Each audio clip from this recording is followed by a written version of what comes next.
Hello friends and welcome to the Exams Made Simple, and we are back again with the Hindu complete newspaper analysis for 18th of February 2019। तो 18 फरवरी 2019 का news analysis देखते हैं। एक चीज़ बता दूं friends कि आज right now I am outside, means I am in Bhopal railway station में हूँ। कल जो रहूँगा मैं that will be in Hyderabad airport, परसों बेंगलोर एयरपोर्ट। तो ये 3 दिन जो है ये मेरे ट्रैवलिंग के डेज़ हैं। तो यहाँ पे आपको वीडियोस तो मिलेंगे, इट माइट गेट लेट, थोड़ा लेट हो सकता है। दूसरी चीज़, थोड़ा साउंड इश्यूज़ आ सकते हैं, मतलब कि जैसे थोड़ा नॉइस, बैकग्राउंड नॉइस आपको सुनाई दे सकती है, क्योंकि बाहर सबको तो अपन कंट्रोल नहीं कर सकते ना। We can not say that everyone should keep quiet, है ना। तो दैट इज़ द प्रॉब्लम। तो ये थोड़ा सा आपको फेस करना पड़ सकता है। मैंने वैसे ट्राई किया कि मैं शांति वाली जगह पे रहूं, and that is from my side, but अगर थोड़ा बहुत नॉइस आता है तो please pardon me for that.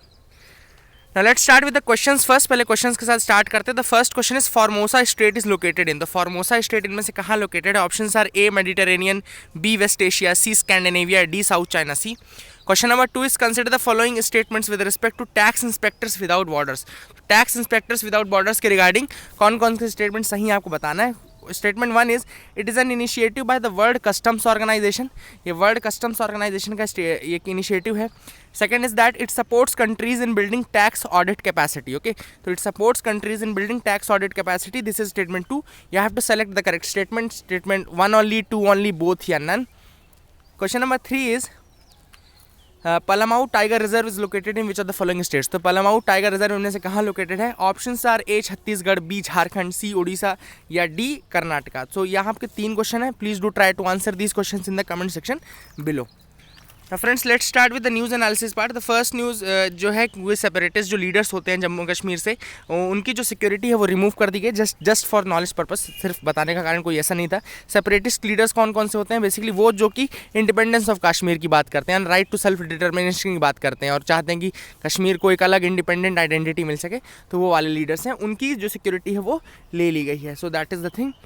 जो एक्चुअल न्यूज़ स्टार्ट होगी सेकेंड पेज में स्टार्ट होती है। Bullock cart racing to make come back at Kila Raipur. तो सबसे पहली चीज़ जो हमको इस न्यूज़ में याद रखनी है, किला रायपुर कहाँ है। फर्स्ट थिंग, लोकेशन आपको याद रखनी। तो किला रायपुर बेसिकली पंजाब में है, लुधियाना पंजाब में।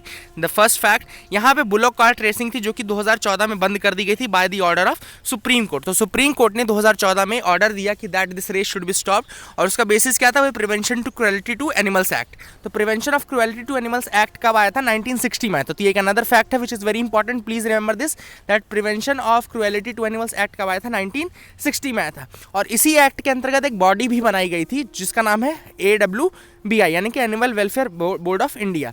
और ऐसा कहा जाता है कि इस बॉडी को बनाने में रुक्मणी देवी अरुंडेल का बहुत बड़ा हाथ है। रुक्मणी देवी अरुंडेल अगर आपको पता हो तो भरतनाट्यम की बहुत फेमस डांसर भी रही हैं, बहुत फेमस डांसर है इंडिया की, and she has played a brilliant role in formation of this body AWBI। Okay, तो यहाँ 3 फैक्ट अपन ने देखे ही। पहला चीज़ थी कि सुप्रीम कोर्ट ने 2014 में ऑर्डर दिया था।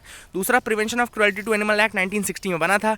उसके अंतर्गत मैंने बताया कि AWBI यानी कि animal welfare board of India body 1962 में बनाई गई थी, जिसमें रुक्मणी देवी अरुंडेल का बहुत बड़ा रोल था। She was a Bharatanatyam dancer. Kila Raipur इसके अलावा हमने देखा कि कहाँ पर है? पंजाब में है। यहाँ पे कौन सी रेस होती है? बुलॉक कार्ट की। तो ये सारे फैक्ट्स हैं, इसके अलावा कोई क्वेश्चन बनने की संभावना नहीं है। तो 2 टॉपिक हमने यहाँ पे डिस्कस कर लिए। Now you can move to the next page, आगे की तरफ मूव करते हैं। You should move with me ताकि हम न्यूज़पेपर साथ ही कंप्लीट कर लें। अब यहाँ पे एक पोर्ट का नाम है, दैट इज़ JNPT नहावा शेवा ये बोला जाता है इसको। ये मुंबई में है, that is a very famous port of Mumbai. इसका फुल फॉर्म है Jawaharlal Nehru port trust of India. Okay, Jawaharlal Nehru port trust इसका नाम है, ये रिमेंबर दिस ऑल्सो। एंड यहाँ पे बहुत सारे जॉब्स क्रिएट करने की बात की है नितिन गडकरी ने। उन्होंने कहा कि ये स्पेशल इकोनॉमिक जोन रीजन है, और यहाँ पे जब हम और ज़्यादा डेवलपमेंट करेंगे तो जो लोग वहाँ पे जो जॉब्स हैं वो लोकल पीपल्स को दी जाएगी, ऐसा उन्होंने बोला है। ओके, एंड ये कोंकण रीजन पूरा कहलाता है, जो पूरा रीजन है वो कोंकण रीजन कहलाता है। और वहाँ के डेवलपमेंट के लिए, दूसरा वहाँ पे अनएम्प्लॉयमेंट की जो समस्या है उसको दूर करने के लिए और ज़्यादा स्पेशल इकोनॉमिक जोन में इन्वेस्टमेंट की बात की जा रही है बाय नितिन गडकरी। ओके, तो वहाँ पे प्रोजेक्ट्स स्टार्ट किए जाएंगे अलग अलग तरीके से। Now you can move to the next page. यहाँ पे भी दो अलग फैक्ट हैं जो कि हमको जानना ज़रूरी है। एक है कि तड़ोवा आंध्री टाइगर रिजर्व कहाँ पर है। तो Tadoba Andhari tiger reserve basically located in Maharashtra. Okay, Chandrapur district कहलाता है, वहाँ पर ही है लोकेटेड। स्टेट का नाम इंपॉर्टेंट है, तड़ोवा आंध्री, ये कहाँ पर है? महाराष्ट्र में है। ओके, तो ये याद रखिएगा। दूसरा जो इंपॉर्टेंट फैक्ट, यहाँ पे चेन्नूर फॉरेस्ट रीजन है। तो चेन्नूर फॉरेस्ट रीजन जो है बेसिकली वो आदिलाबाद तेलंगाना में आता है। ओके, तो तेलंगाना रीजन में आता है, आदिलाबाद तेलंगाना रीजन में चेन्नूर। और अपने देख लिया कि तड़ोवा आंध्री टाइगर रिजर्व जो है वो कहाँ पर है? वो आपके महाराष्ट्र महाराष्ट्र में है। तो ये भी एक अनदर फैक्ट था, प्लीज़ इसको भी नोट, देखो जो जो अलग अलग लोकेशंस बता रहा हूँ ना उसको एक साथ नोट करते ही जाओ। क्या होता है यूपीएससी क्या है, मैच द कॉलम में या इनमें से which of the following are correctly matched, which of the following are incorrectly matched, इस तरह से क्वेश्चन दे सकता है। तो अपने को हर तरह से तैयार रहना चाहिए ना। तो इसलिए जैसे वो तड़ो बांधरी करके लिख देगा आगे तेलंगाना, तो वो गलत हो जाएगा क्योंकि वो महाराष्ट्र में है ना। तो ये इन सब क्वेश्चन से हमको रेडी रहना पड़ेगा इनको फेस करने के लिए। Now you can move to the next page, आगे की तरफ मूव करते हैं। Caught down the wire, Punjab's black buck fight for existence. अब ये जो न्यूज़ है ये है ब्लैक बक के ऊपर। ब्लैक बक के बारे में सबसे इंपॉर्टेंट फैक्ट जो इस न्यूज़ में है वो ये है कि जो पंजाब का स्टेट एनिमल है वो ब्लैक बग है। पहली चीज़ तो है कि ब्लैक बक क्या है, पंजाब का आपका स्टेट एनिमल है।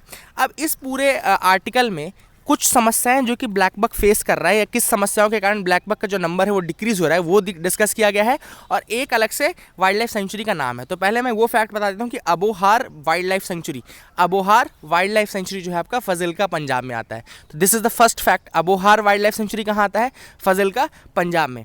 अब अपन डिस्कस करते हैं कि ब्लैक बक के जो एग्जिस्टेंस है पंजाब में इस रीजन में वो क्यों खतरे में है। The first reason for that is the barbed wires. तो वहाँ पे जो पंजाब में जो किसान हैं उन्होंने बार्ब्ड वायर्स किए हैं या फिर अलग अलग जगहों पे जो बार्ब्ड वायर्स हैं वहाँ पे फंस के बहुत सारे जो ब्लैक बक हैं वो अपनी लाइफ खो रहे हैं, they are getting destroyed because of those barbed wires. दूसरा जो रीज़न है वो है रोड एक्सीडेंट। तो road accident is another reason. Then third reason is falling into water storage tanks and concrete drains. Okay, तो third reason is what, falling into water storage tanks and concrete drains. इसके अलावा जो reasons है वो अपन देख लेते हैं कि attack by the stray dogs and habitat fragmentation. Okay, तो attack by the stray dogs and habitat fragmentation.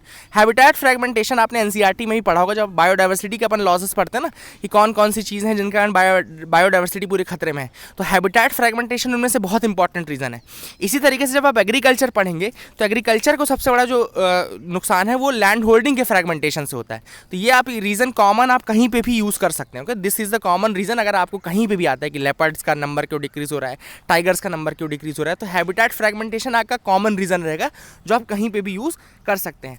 अब एक और इंपॉर्टेंट रीजन यहाँ पे दिया गया है वो है change in cropping pattern. Okay, तो change in cropping pattern and land use pattern, तो ये बहुत बड़ा रीजन है। अब ये कॉमन सेंस की बात है, लैंड यूज चेंज हो रहा है। क्यों चेंज हो रहा है? क्योंकि पॉपुलेशन बढ़ रही है।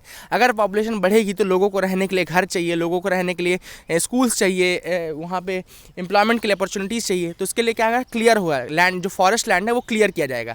जब वो क्लियर किया जाएगा तो इनका हैबिटेट डिस्ट्रॉय हो जाएगा। So all these are the reasons for the destruction of the habitat of these animals, and इसके कारण फिर ये एनिमल्स बाद में दिक्कत में आते हैं। ओके, सो ये आपको याद रखना है। Commercial run of Vande Bharat began. तो वंदे भारत एक्सप्रेस, जैसा कि मैंने पहले बताया, train 18 India's first engineless train. Engineless है तो कैसे रन करेगी? ई ट्रैक्शन के प्रिंसिपल पे रन करेगी, दैट इज इलेक्ट्रिक ट्रैक्शन के प्रिंसिपल में। इलेक्ट्रिकल एनर्जी कन्वर्ट होगी किस में? मैकेनिकल एनर्जी में। जैसे टॉर्क डेवलप होगा, टॉर्क से आपका व्हील रोटेट करेगी और फिर वहाँ से वो ट्रेन चलेगी। तो इसका कमर्शियल रन शुरू हो गया है। पहले उम्मीद लगाई जा रही थी कि इसका कमर्शियल रन नहीं होगा। क्यों? क्योंकि बीच में भी ट्रेन जो ट्रायल में गई थी वो ख़राब हो गई थी रिटर्न के दौरान, तो इसलिए बोला जा रहा था। And it is India's first semi high speed train. तो ये भी याद रखिएगा, सेमी हाई स्पीड ट्रेन भी इंडिया की पहली ही है ये। और इसके अलावा इसका जो रन है वो कहाँ से कहाँ तक का हुआ है? दिल्ली टू वाराणसी। तो ये इतने फैक्ट्स अगर आपको याद रहेंगे तो आप इस क्वेश्चन को कर सकते हैं। Okay, now let's come to the editorial section. Editorial में आते हैं। The first is Delhi dilemma. अब जो दिल्ली डिलेमा है, मैंने अभी रिसेंटली 3-4 दिन पहले आपके साथ डिस्कस किया था कि अभी सुप्रीम कोर्ट की हायर बेंच को रेफर किया गया है केस, दैट की जो दिल्ली गवर्नमेंट है क्या उसके पास पावर्स हैं, एडमिनिस्ट्रेटिव पावर्स हैं, एडमिनिस्ट्रेटिव सर्विसेज जो है उनकी पावर्स हैं कि नहीं। मतलब कि क्या वो जो एडमिनिस्ट्रेटिव ऑफिसर्स हैं उनको ट्रांसफ़र कर सकते हैं, उनको रिमूव कर सकते हैं, ये सारी पावर्स हैं कि नहीं।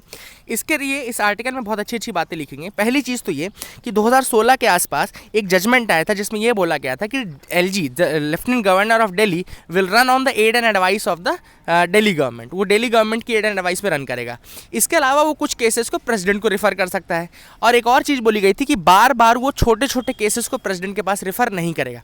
तो इस तरीके से हम अगर देखें तो दिल्ली और LG, दिल्ली गवर्नमेंट जो है और वो LG जो है वहाँ पे हमेशा एक दूसरे के साथ हमेशा कॉन्फ्लिक्ट में रहते हैं। क्यों? क्योंकि LG जो रहता है वो यूनियन गवर्नमेंट का रिप्रेजेंटेटिव रहती है, प्रेसिडेंट का रिप्रेजेंटेटिव रहता है। ओके, और सेंट्रल गवर्नमेंट चाहती है फिर कि वो अपने तरीके से उसको रन करे, और स्टेट गवर्नमेंट जो है वहाँ पे अपना, हमको पता है कि वहाँ पे लेजिस्लेटिव असेंबली भी है, तो वहाँ की स्टेट गवर्नमेंट भी है, तो वो दोनों सोचते हैं कि ऑटोनॉमी नहीं है, तो बेसिकली ये क्लैश ऑफ ऑटोनॉमी है, क्लैश फॉर ऑटोनॉमी है। ओके, तो ये याद रखिएगा। इस पूरे अगर अपन इशू को देखें तो ये ऑटोनॉमी चाहता है स्टेट गवर्नमेंट ताकि वो फ्रीली रन कर सके, और यहाँ पे सेंट्रल गवर्नमेंट फ्री हैंड देना नहीं चाहता स्टेट गवर्नमेंट को। तो ये बेसिकली मुद्दा पूरा यहाँ है। अब अगर आपसे कोई पूछे कि सर्विसेज के ऑफिसर्स के ऊपर इतना ज़्यादा बवाल क्यों है, मतलब क्यों ऐसा है कि ये क्लैरिफाई नहीं हो पा रहा है कि सर्विसेज के ऊपर स्टेट गवर्नमेंट की पावर है या नहीं, तो इसका रीज़न ये है कि जो सर्विसेज के जो ऑफिसर्स आते हैं बेसिकली वो डैनिक्स से आते हैं, मतलब वो उनका रिक्रूटमेंट भी अपना यूपीएससी के थ्रू ही होता है, सेंट्रल गवर्नमेंट के थ्रू होता है ना। तो अब सेंट्रल की पूरी पोस्ट है, तो कहा जाता है कि सेंट्रल गवर्नमेंट ऑफिसर्स है, इसलिए सेंट्रल गवर्नमेंट का ज़्यादा कंट्रोल रहेगा, यानी कि जो गवर्नमेंट सेंटर पे बैठी है उनका कंट्रोल रहेगा, ना कि स्टेट गवर्नमेंट का। लेकिन काम तो वो स्टेट में आके कर रहे हैं, तो वहाँ पे इसका बेसिकली क्लैश चल रहा है। तो ये आर्टिकल आपको ध्यान में रखना पड़ेगा। The challenge in the Pulwama attack. Now इस आर्टिकल में जो बात की गई है वो बात की गई है पाकिस्तान के रिपीटेड बिट्रेयल्स की। तो पाकिस्तान के कुछ रिपीटेड बिट्रेयल्स मैं आपको पहले बता देना चाहता हूँ, which are not written in this article, लेकिन वो पहले डिस्कस करना ज़रूरी है। तो अगर अपन पहले 1999 की बात करें तो कारगिल युद्ध के पहले भी सेम चीज़ ऐसे ही हुई थी कि वहाँ नवाज शरीफ से हमारी मुलाकात होती है, और जैसे ही हम मिलजुल के पूरा आगे बढ़ते हैं हमारे ऊपर कारगिल का अटैक होता है। इसके अलावा जब हमने देखा कि जब पार्लियामेंट पर अटैक हुआ था तो परवेज़ मुशर्रफ हमसे मिलने आए थे। ओके, तो परवेज़ मुशर्रफ से मुलाकात हुई थी। सो बेसिकली ये दूसरा इवेंट था। इसके बाद हम अगर देखें तो अभी रिसेंटली पठानकोट पे जब हमला होता है, पठानकोट के हमले के पहले अगर आपने ध्यान दिया हो तो प्राइम मिनिस्टर मोदी मिलने जाते हैं 25 तारीख को उनके जन्मदिन पे। उसके बाद जब रिटर्न आते हैं तो पठानकोट का अटैक होता है। और सेम चीज़ अभी भी यही होती है कि यहाँ पे करतारपुर कॉरिडोर की बात चलती है। करतारपुर कॉरिडोर की बात जैसी होती है, कंप्लीट होता है कि बनेगा ये, ठीक है, नवंबर में कंप्लीट होगा। उसके बाद हमने देखा कि यहाँ पे हमारे सीआरपीएफ के जवानों के साथ ये किया जाता है। तो basically Pakistan has a repeated history of betrayals, मतलब उन्होंने हमेशा हमारे साथ बिट्रे किया है। और ये सारा पुलवामा से लेके चाहे आप अपन पार्लियामेंट तक देखें तो हर जगह कहीं ना कहीं ये चीज़ें कनेक्टेड हैं, है ना। अब यहाँ पे बेसिकली क्या चीज़ें बोली जा रही है ऑथर के द्वारा कि ये एक नए तरीके का अटैक था, मतलब कुछ चीज़ें यहाँ पे नए तरीके से हुई थी। जैसे कि यहाँ पे जो यूज़ किया गया एसयूवी का, एसयूवी इस तरह का एक्सीडेंटल जो चीज़ होता है ये भी पिछले 18 सालों में नहीं हो रहा था, मतलब रिपीट नहीं हो रहा था। 2004, 2003-4 के आसपास ये अटैक हुआ था। इसके अलावा आईईडी जो इम्प्रोवाइज्ड एक्सप्लोजिव डिवाइसेस का यूज़ है वो भी अभी 2008 के बाद किया गया है। यहाँ पे मतलब वैली में जो कश्मीर रीजन है वहाँ पर अटैक दोबारा 8 के बाद किया गया है। तो ये थोड़ा नए तरीके का अटैक है। अब इसको देखो, ये खतरनाक क्यों होता है, because this is very unpredictable. Okay, तो ये इसलिए ज़्यादा खतरनाक होता है ये अटैक क्योंकि ये अनप्रेडिक्टेबल होता है और ये कैजुअलिटी ज़्यादा कॉज करता है, ज़्यादा कैजुअलिटी होती है और इसको प्रिडिक्ट करना भी बहुत ज़्यादा कठिन होता है। ओके, तो इसलिए दोनों तरीके से ये बहुत ज़्यादा डिजास्टर्स एक अटैक आप बोल सकते हैं। और अपने को गवर्नमेंट को ये मेक श्योर करना पड़ेगा, जैसे कि कुछ चीज़ें अभी भी इस केस के बाद क्लियर नहीं है। जैसे कि वो गाड़ी ऐसे बोला जाता है कि रॉन्ग साइड से आ रही थी, तो रॉन्ग साइड से कश्मीर रीजन में अगर गाड़ी आ रही है तो क्या इतनी चेक पोस्ट होते हैं वहाँ पर, क्या चेकिंग नहीं हुई? अगर 100 किलो से ज़्यादा RDX है उस गाड़ी में, 100 से 200 किलो ज़्यादा RDX है, तो क्या वो चेकिंग नहीं हुई? कैसे मतलब अननोटिस्ड वो गाड़ी निकल गई? तो ये सारे क्वेश्चंस हैं जिनके आंसर्स अभी भी देखना चाहिए और ज़्यादा पता करना चाहिए कि क्या किसी बड़े ऑफिसर की मिलीभगत तो नहीं। तो ये सारी चीज़ें हैं जो कि अभी भी क्लियर नहीं होने हैं। अब अगर हम बात करें कि how to attack Pakistan now, अब पाकिस्तान पे हम किस तरह से अटैक करेंगे। देखो, डायरेक्ट न्यूक्लियर वॉरफेयर का अटैक तो बिल्कुल पॉसिबल नहीं है और फीजिबल भी नहीं है, that is not suggestible also, मतलब उसको सजेशन भी नहीं देना चाहिए कि आप अटैक डायरेक्टली वॉर कर दो, क्योंकि उसके लिए वो कंट्री भी तैयार है। और जैसे बोला जाता है ना कि नंगा नहाएगा क्या निचोड़ेगा क्या, मतलब उसके पास लूज़ करने के लिए कुछ नहीं है। But India has a lot to lose, हमारे पास बहुत ज़्यादा है अभी भी लूज़ करने के लिए। तो अगर हम इस तरीके से फुल फ्रंट वॉरफेयर में जाते हैं तो उसका नुकसान हमें ज़्यादा होगा, उनको कम होगा। तो अब अगर हम बात करें कि किस तरीके से, तो अब यहाँ पे डिप्लोमेटिकली सजेशंस ऑथर ने दिए। Author has given diplomatic solution. जैसे कि पहला उन्होंने बोला कि ठीक है, आपने MFN स्टेटस उनसे हटा लिया, यानी कि मोस्ट फेवर्ड नेशन का स्टेटस उनसे हटा लिया। अब वो एक काम आप ये कर सकते हो कि टैरिफ्स को इंक्रीज करके आप उनके ट्रेड को हट कर सकते हो। दूसरी चीज़ आप क्या कर सकते हो, जैसे कि उन्होंने ये बोला है कि जैसे कि लास्ट ईयर सार्क के साथ आपने उनको आइसोलेट किया था diplomatically, Pakistan was isolated at the international level, वही सेम चीज़ आपको दोबारा करनी चाहिए। और जियो पॉलिटिकल लेवल पे आपको इंटरनेशनल लेवल पे उनको आइसोलेट करना चाहिए, मतलब कि उनका जो सपोर्ट है, जो दूसरी कंट्री से उनको सपोर्ट मिल रहा है वो रिमूव कर दो। ओके, उनको जो ग्रुपिंग्स में ऐड किया गया है उनसे हटा दो। फिर इंडस वाटर ट्रीटी की बात की है कि वहाँ पे आप उनको हट कर सकते हो, इंडस वाटर ट्रीटी से वाटर की समस्या आप क्रिएट कर सकते हो। तो you can try all these things, this is what the author is suggesting. तो इंडस वाटर ट्रीटी हो गया, डिप्लोमेटिक लेवल हो गया, आइसोलेट करना है उनको, ये हो गया। MFN स्टेटस के बाद आप टैरिफ्स इंक्रीज करके उनके ट्रेड को हट कर सकते हैं, ये सारी चीज़ें हो गई। ओके, एंड एक बहुत अच्छी बात ऑथर ने ये कही है कि the local Kashmiri people should not be targeted and minority should not be vilified on social media. दो चीज़ें हमको ध्यान में रखनी है कि सोशल कोहेजन बनाना बहुत ज़्यादा ज़रूरी है। This is the same thing which Britishers did. जो डिवाइड एंड रूल की पॉलिसी है वो हमेशा ब्रिटिशर्स ने भी की है, और आगे की जो भी फोर्सेज आपको हर्ट करना चाहती है वो आपको पहले कमज़ोर करना चाहती है। एंड कमज़ोर आप कैसे होंगे? जब आप यूनाइटेड नहीं रहेंगे, तो है ना। जब आप यूनाइटेड नहीं रहेंगे तब आप सबसे अधिक वल्नरेबल रहते हैं और आप पे अटैक होने की संभावना सबसे ज़्यादा होती है।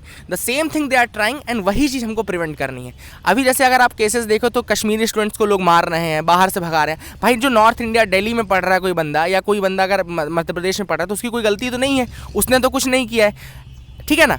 अब जो लोग उनका सपोर्ट करते हैं, हाँ, उनको आप ज़रूर सज़ा दे सकते हो, या आप उनको एटलीस्ट किसी सेक्शन के अंतर्गत CRPC IPC में बहुत सारी धाराएं जिनके अंतर्गत आप उनको लीगल पनिशमेंट दे सकते हो। लेकिन अगर कोई आदमी नहीं इन्वॉल्व है उस चीज़ में, तो आपको उसको विलीफाई या उसको इस तरीके से ऑस्ट्रासाइजेशन उसका नहीं करना चाहिए। तो this is what we should understand, और सोशल कोहेजन मेंटेन करके रखना चाहिए। This is the necessity at the time. At these times हमको ये चीज़ें मेक श्योर करनी चाहिए कि हम ज़रूर ध्यान दें।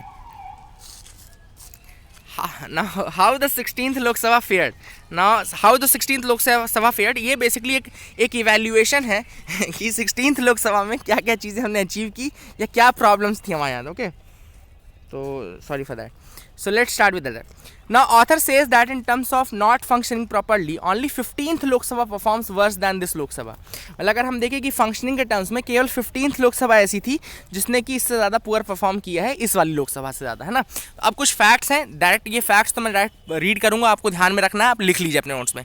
16th Lok Sabha met for 1615 hours which is 40% lower than the full terms parliament. अगर फुल टर्म पार्लियामेंट का देखा जाए तो उसमें 40% कम हम मीटिंग हुई है इस वाली लोकसभा की, 16th लोकसभा की। Then the Lok Sabha sat for 331 days. Okay, Lok Sabha sat for 331 days against 468 days average for all full term Lok Sabha. सारी फुल टर्म लोकसभा से मतलब अगर उनका एवरेज 468 था, तो ये लोकसभा जो है वो केवल 331 दिनों तक मिली है। तो दिख रहा है कि काम ही नहीं हुआ है। जब मीटिंग नहीं होगी तो काम नहीं होगा, तो वो दिखाता है कि कितना पुअर फंक्शनिंग हुआ है। अब वो चाहे किसी भी कारण से हुआ है ना। तीसरा जो आपका फैक्ट दिख रहा होगा कि this Lok Sabha lost 16% of its time due to disruption. Okay, तो डिसरप्शन के कारण 16% टाइम जो था इस लोकसभा का वो लूज हुआ है। Lok Sabha lost 1/3 of its question hour. जो क्वेश्चन आवर बहुत इंपॉर्टेंट होता है, जहाँ पे स्टार्ट अनस्टार्ट क्वेश्चन, अगर आपने लक्ष्मीकांत अच्छे से पढ़ी है 22nd चैप्टर तो आपने पढ़ा होगा उसमें स्टार्ट अनस्टार्ट क्वेश्चन, तो उसमें से 60% मतलब इतना ज़्यादा डिसरप्शन हुआ कि 1/3 क्वेश्चन आवर का टाइम तो वहीं चला गया है। Okay, then just 18% of the start questions in each house got the oral reply. तो केवल 18% स्टार्ट क्वेश्चंस थे जिनको कि रिप्लाई दिया गया। अब कुछ इंपॉर्टेंट बिल्स भी थे जो कि पास हुए इस लोकसभा में, तो उनकी बात कर लेते हैं। जैसे GST bill, insolvency bankruptcy code, IIM act, okay, ये भी एक बिल है।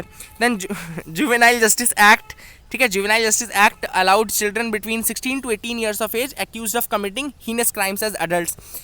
Then another act was passed for right of persons with disabilities. Then prevention of corruption act, ये सारे चीज़ें अभी पास की गई हैं ना, तो वो अपन देख रहे हैं बस। Aadhaar act was pass to create biometric based identification system. Now another criticism, author criticized the manner in which Rajya Sabha was bypassed to pass certain bills. Now ये बहुत इंपॉर्टेंट पॉइंट है, ये मैं थोड़ा इसमें डिस्कस करना चाहूँगा ताकि आपको एक पता रहे कि क्या लिखना है। बेसिकली क्या होता है कि बहुत सारे बिल्स ऐसे हैं जिनमें राज्यसभा को बाईपास कर दिया गया। अब वो कैसे बाईपास कर सकते हैं? किसी भी बिल को अगर आप मनी बिल की तरह पेश करो, मनी बिल को कौन डिसाइड करता है या नहीं है? वो स्पीकर डिसाइड करता है। और यही चीज़ यहाँ पे देखने के लिए बहुत सारे बिल्स ऐसे थे जहाँ पे मनी बिल, जैसे 110 आर्टिकल में जो लिखे गए हैं प्रोविजंस, उसके अलावा भी बहुत सारे प्रोविजंस थे, but then also these bills were passed as money bills. तो यहाँ पे स्पीकर को भी क्रिटिसाइज़ किया गया ऑथर ने। फिर इसके अलावा और कोई प्रॉब्लम देखा जाए तो हमने देखा कि किस तरीके से जो पार्टीज छोड़ने वाला है, डिफेक्शन वाली प्रॉब्लम बहुत ज़्यादा रही इस पार्लियामेंट में भी, कि एक पार्टी से दूसरी पार्टी में जंप करना है ना, तो वो वाली चीज़ हमने बहुत देखी। तो डिफेक्शन हुआ। मनी हॉर्स ट्रेडिंग जिसको बोला था कि पैसे दे के इधर उधर करके वहाँ पे किसी तरीके से निगोशिएट करके लॉबिंग करके हॉर्स ट्रेडिंग का फिनोमेना भी बहुत ज़्यादा हुआ। एंड इन सारी चीज़ों से हमने देखा कि जो रोल ऑफ पार्लियामेंट था वो अंडरमाइन किया। डिबेट डिस्कशन की जगह यहाँ पे डिसरप्शंस ज़्यादा हुए, तो the disruptions has taken place of debates and discussions. तो because of all those things, इन सारे इशूज़ के कारण जो पार्लियामेंट का रोल था वो हमारा पूरा एक तरीके से पूरा फुलफिल नहीं हो पाया, और जो सोच के पार्लियामेंट बनाई गई थी डिबेट्स के कारण, डिस्कशंस के कारण, वो चीज़ नहीं हो पाई ना। यहाँ पे ये आर्टिकल जो है ये कांग्रेस और इसके ऊपर है, तो we will not discussing that. और टेरर टारगेट्स में एक बस डेटा मैं आपको बताना चाहता हूँ कि अभी हुआ ये है कि जो इंसर्जेंट अटैक है they are more on the security personnels. तो अभी जो अटैक है वो थोड़ा उनका चेंज हो गया है, और अब जो अटैक हो रहा है वो बेसिकली सिक्योरिटी पर्सनल्स पे ज़्यादा हो रहा है, यानी कि सीआरपीएफ पे, आर्मी पे, इन सब पे ज़्यादा अटैक किया जा रहा है। और जो टारगेट पहले होते थे, पहले सिटीजन्स को भी टारगेट बनाया जाता था, तो वो कम है ना। तो ये सारी चीज़ें बोली जा रही हैं इस डाटा फैक्ट में। Okay, now let's move to the next page, आगे की तरफ मूव करते हैं। 4 women students booked for sedition, है ना। तो यहाँ पे 2 आर्टिकल लिखे गए हैं। Section 124A, section 124A deals with sedition, this is important, please make sure you remember this. Section 124A sedition के साथ है, और सेक्शन 153A है। सेक्शन 153 है promoting enmity between different groups. Okay, दो ग्रुप्स के बीच में कम्युनल एनमिटी यानी कि दुश्मनी बढ़ाने की बात सेक्शन 153A में की गई है। तो ये 2 सेक्शन याद रखेगा, section 124A sedition, section 153A promoting enmity between different groups. Okay, तो कुछ लोग जो थे जिन्होंने सीआरपीएफ के जो जवान बेचारे हमारे शहीद हुए, उनके अगेंस्ट उन्होंने मतलब कि उसको सेलिब्रेट किया, और ये चीज़ें नहीं होनी चाहिए। देखो, ये स्टूडेंट्स को भी नहीं करना चाहिए, तो ये ज़्यादा हो गया था, और बहुत सही किया कि इनको सज़ा मिलनी ही चाहिए। ओके, तो आपके अंदर कुछ हो ना हो, पैट्रियोटिज्म एटलीस्ट आपके अंदर एक दुख होना चाहिए था।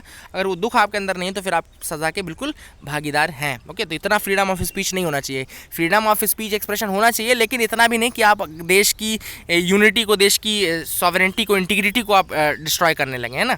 तो वो चीज़ें नहीं होनी चाहिए। Let's move to the next pages, आगे की तरफ मूव करते हैं, देखते हैं कोई इंपॉर्टेंट न्यूज़ है तो। Okay, states allocation panel stick to 2011 census. अब देखो, यहाँ पे बेसिकली सिंपल सा फैक्ट है कि ये 15th फाइनेंस कमीशन चल रही है, उसके हेड कौन है? उसके हेड है एनके सिंह पैनल है, उसके एनके सिंह उसके हेड है। अब यहाँ पे क्या होता है कि हर साल जब स्टेट एलोकेशन निकाला जाता है कि मतलब कितना किस स्टेट को एलोकेट किया जाएगा या कितना किस स्टेट को दिया जाएगा, वो कुछ फैक्टर्स को देख के किया जाता है, जैसे कि फिजिकल डिसिप्लिन हो गया, फॉरेस्ट एरिया, जैसे forest area last year include किया गया था, फिजिकल डिसिप्लिन आई थिंक उसको रिमूव किया गया था। और इसके अलावा सेंसस पहले 1971 इन सब का सेंसस लिया जाता था, बट अभी सेंसस 2011 कर दिया गया है। पिछली जो फाइनेंस कमीशन थी वहाँ से सेंसस रिमूव करके 2011 का पॉपुलेशन सेंसस कर दिया गया है, उसको देखा जाएगा, है ना। तो अब याद रखना, वही चीज़ एनके सिंह ने बोला है कि we will be using the same census, 2011 census ही हम यूज़ करेंगे, और उसी के बेसिस पे हम ये डेटा निकालेंगे। तो एक क्वेश्चन आपको मैं यहाँ पे ये दे रहा हूँ कि फाइनेंस कमीशन कौन कौन से फैक्टर्स को कंसीडर करती है, एक साथ आप लिख दो, है ना। तो जैसा मैंने बताया ना कि ये फैक्टर्स, ये फॉरेस्ट कवर भी है, लास्ट ईयर इंक्लूड किया गया था। इसके अलावा आपका पॉपुलेशन सेंसस है ना, तो वो 2011 का सेंसस है, ले लिया गया है। तो इसके अलावा जो बाकी के फैक्टर्स है वो आप ज़रूर बताएं मुझे, है ना। स्टरलाइट क्लोजर, तो स्टरलाइट प्लांट की बात की गई है, तो 2 फैक्ट बस यहाँ पे थूटुकुडी में है, तमिलनाडु में ये प्लांट था स्टरलाइट का, और किस से रिलेटेड प्लांट है ये, तो याद रखिएगा कॉपर प्लांट है ना, कॉपर प्लांट है। तो वहाँ पे ये 2 फैक्ट बहुत ज़्यादा इंपॉर्टेंट है। एंड अब अगले की तरफ मूव करते हैं। Inflation stemmed but house holds don't think so. अब इस आर्टिकल में बात जो की गई वो ये बोली गई है कि इन्फ्लेशन, हमें जो सीपीआई इन्फ्लेशन है जो कि कैलकुलेट किया जाता है इंडिया में, वो मतलब कंट्रोल में था, that was under control this whole year, वो कंट्रोल में था। लेकिन अभी भी हाउस होल्ड्स को ऐसा लगता है कि वो कंट्रोल में नहीं था। उसके रीजंस क्या हैं?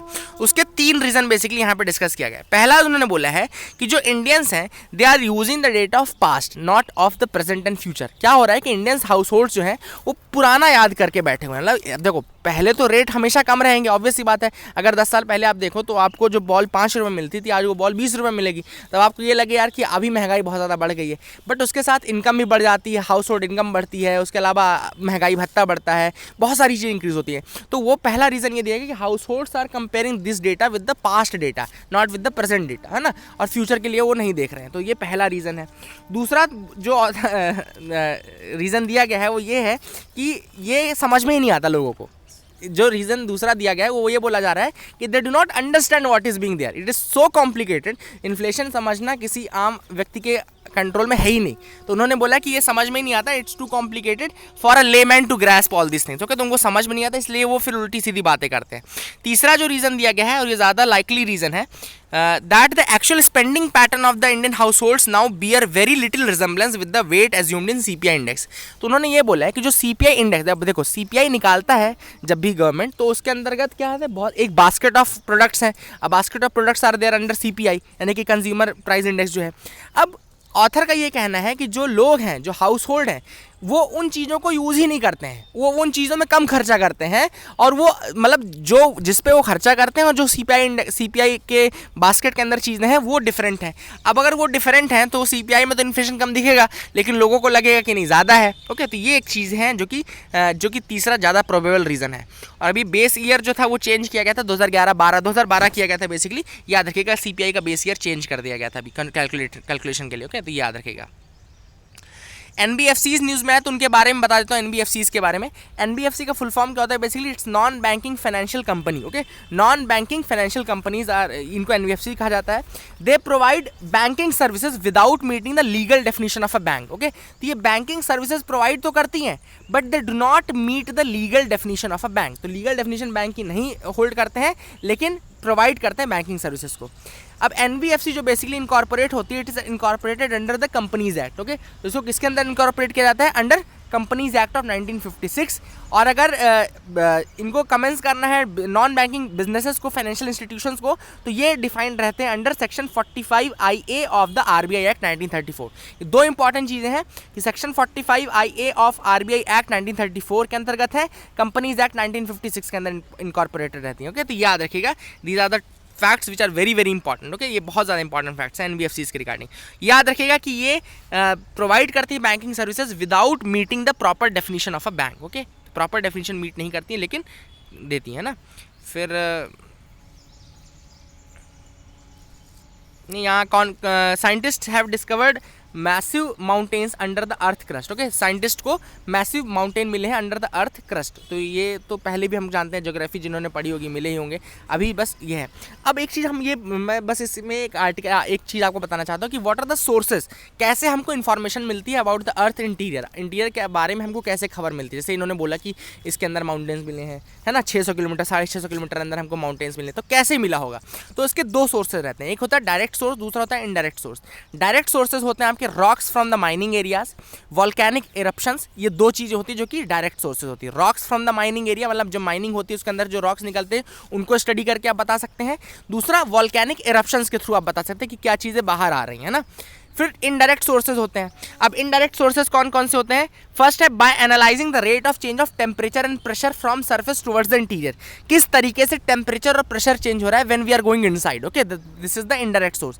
Second is meteors indirect source होते हैं। देखो ये जो चीज़ मैं बता रहा हूँ ना, ये अपने आप में एक मेंस का क्वेश्चन है, अपने आप में एक प्रीलिम्स का भी क्वेश्चन है ये, है ना। तो याद रखिएगा कि which of the following are direct sources, which of the following are indirect sources, उसमें मीटियोर्स दे देंगे वो, और मीटियोर याद रखिएगा इनडायरेक्ट सोर्स है। फिर ग्रेविटेशन और ग्रेविटी एनॉमली, ये दो रीजंस और हैं। ग्रेविटी एनॉमली क्या होता है? Basically change in the gravity value according to the mass of material. Okay, change in the gravity value according to the mass of the material, ये कहलाता है ग्रेविटी एनॉमली। ये भी हमको इन्फॉर्मेशन देती है अबाउट द अर्थ इंटीरियर। इसके अलावा कुछ सोर्सेज जैसे कि मैग्नेटिक सोर्सेज, यानी मैग्नेटिज्म किस तरीके से चेंज हो रहा है वो भी हमको इंटरनल उसके बारे में जानकारी देता है। देन सबसे इंपॉर्टेंट जो पॉइंट है इनडायरेक्ट सोर्स का, वो है सीस्मिक वेव्स, यानी कि जो प्राइमरी सेकेंडरी वेव्स अर्थक्वेक के टाइम में आती है ना, तो वो कहाँ पे वो शैडो जोन बना रही है, कहाँ पे नहीं बना रही, ये बेसिस बताता है कि कहाँ पे लिक्विड है, कहाँ पे सॉलिड है। ये सब आपने एनसीईआरटी में पढ़ा होगा। So that is it for the day friends. I hope you like our video. Please do like and subscribe, keep sharing us, keep loving us, and thank you and have a nice day.